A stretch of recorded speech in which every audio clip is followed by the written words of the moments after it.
Moto berkisah.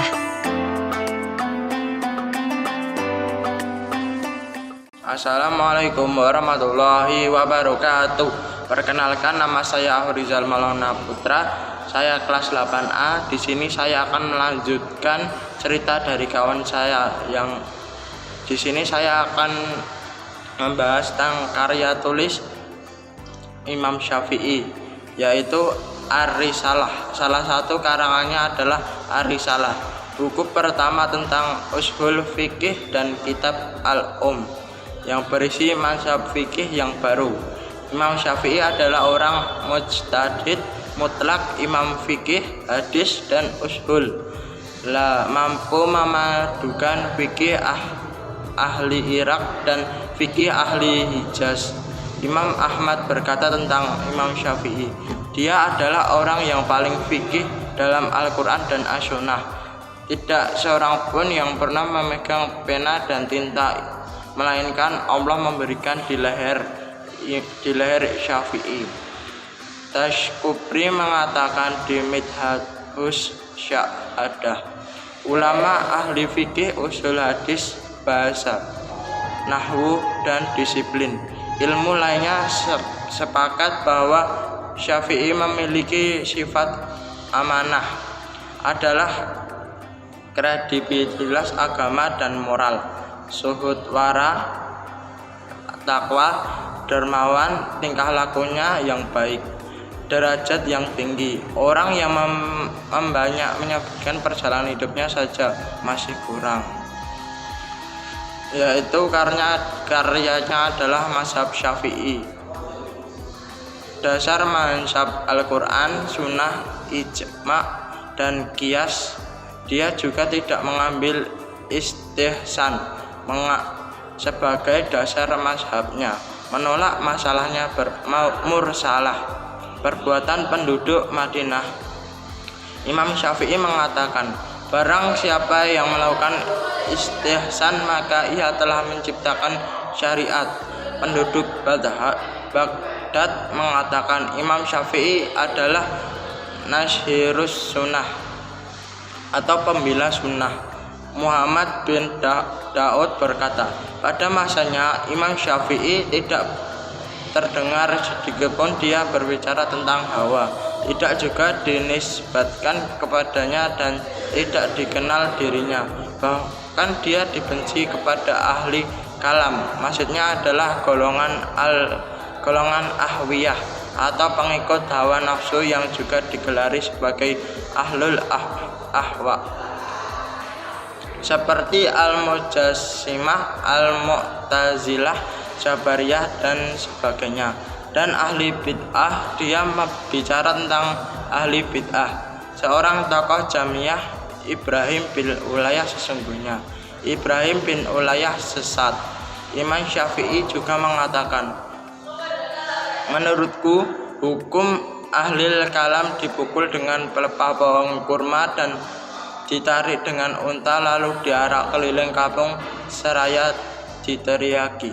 Ini pembalasan orang yang meninggalkan kitab dan sunnah dan beralih kepada ilmu kalam, ilmu falsafah dan logika yang digunakan oleh golongan ahwiyah. Dia mewariskan kepada generasi berikutnya sebagai yang diwariskan oleh para nabi. Ini ilmu yang bermanfaat. Ilmu dia banyak diriwayatkan oleh para murid-muridnya dan tersimpan rapi dalam berbagai disiplin ilmu. Bahkan dia pelopor dalam menulis di bidang ilmu ushul fikih, dan karyanya yang monumental Risalah. Dan dalam bidang fikih dia menulis kitab yang dikenal oleh semua orang, awamnya dan alimnya. Juga dia menulis kitab Jima'ul Ilmi. Dia mempunyai banyak murid yang umumnya menjadi tokoh dan pembesar ulama dan imam umat Islam. Yang paling menonjol adalah Ahmad bin Hambal, ahli hadis dan sekaligus juga ahli fikih dan imam Anlus Sunnah dengan sepakatan kaum muslim. Al-Hasan bin Muhammad Az-Za'farani, Ishaq bin Rahawai, Harmalah bin Yahya, Sulaiman bin Daud al-Hashimi, Abu Tasyaur Ibrahim bin Khalid al-Kalbi, dan lain-lainnya sebanyak lagi. Al-Hujjah.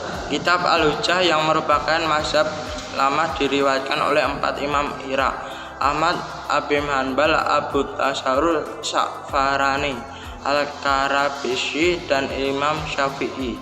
Dalam masalah Al-Quran, Imam Syafi'i mengatakan Al-Quran adalah kalamullah. Barang siapa mengatakan bahwa Al-Quran adalah makhluk, maka dia telah kafir. Sementara kitab Al sebagai mazhab yang baru, Imam Syafi'i diriwayatkan oleh pengikutnya di Mesir. Al-Muzani, Al-Buwadhi, Ar-Rabi', Jizi bin Sulaiman. Imam Syafi'i mengatakan tentang mazhabnya, jika sebuah hadis sahih bertentangan dengan perkataanku, maka buanglah perkataanku di belakang tembok.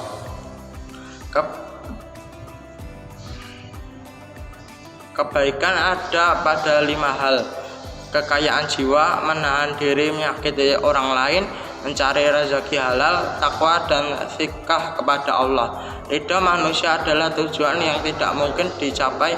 Tidak ada jalan untuk selamat dari ucapan manusia. Wajib bagimu untuk konsisten dalam hal-hal yang bermanfaat bagimu. Ikutilah ahli hadis oleh kalian, karena orang-orang yang paling banyak benarnya. Dia berkata, semua perkataanku yang menyelisihi hadis yang sahih, maka ambillah hadis yang sahih dan janganlah taklid kepadaku. Dia berkata, semua hadis yang sahih dari Nabi Shallallahu Alaihi Wasallam, maka itu adalah pendapatku, meski kalian tidak mendengarnya dariku. Dia mengatakan, jika kalian dapati dalam kitabku sesuatu yang menyelisih sunnah Rasulullah Shallallahu Alaihi Wasallam, maka ucapkanlah sunnah Rasulullah dan tinggalkan ucapanku. Sekian dari saya, yang selanjutnya akan diceritakan oleh kawan saya. Wassalamualaikum warahmatullahi wabarakatuh.